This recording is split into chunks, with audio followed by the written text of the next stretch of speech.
माझ्या लग्नाला का आली नाही म्हणत पिस्तूल दाखवत 6 ते 7 जणांकडून कुटुंबाला मारहाण केल्याची धक्कादायक घटना पुण्यामध्ये घडली आहे। पुण्याच्या सासवड पोलीस स्टेशनमध्ये यासंबंधी गुन्हा नोंद झाला असून या प्रकरणी 5 जणांना अटक करण्यात आली।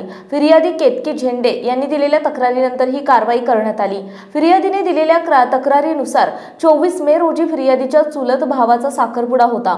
या कार्यक्रमाला नवरदेवाला जाण्यासाठी फिर्यादीची मर्सिडीज गाडी नियोजित करण्यात आली होती। फिर्यादीसह भाऊ सुनील कोलते, धर्मराज कोलते, मलिनी कोलते, सारिका यादव, निलेश यादव सह पती योगेश यादव असे सर्व नातेवाईक हजर होते।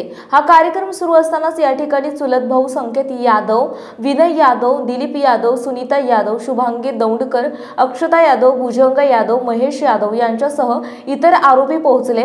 यापैकी एकाने फिर्यादीकडे 7 मे 2025 रोजी माझ्या लग्नाला आला नाहीत, मग आज या साखरपुड्याला कसे आलात असे म्हणत अंगावर धावून आले।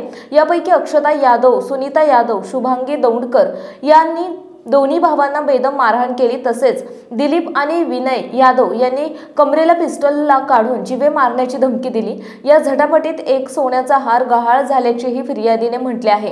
या प्रकरणी दिलीप सोपान यादव, विनय यादव, भुजंग यादव, महेश यादव, संकेत यादव, रितेश यादव, एकनाथ खेगरे, नामदेव दत्ता खेंगरे, अक्षता यादव, सुनीता यादव, शुभांगी दौंडकर सर्वजण राहणार सासवड यांच्या विरोधात गुन्हा दाखल करण्यात आला आहे।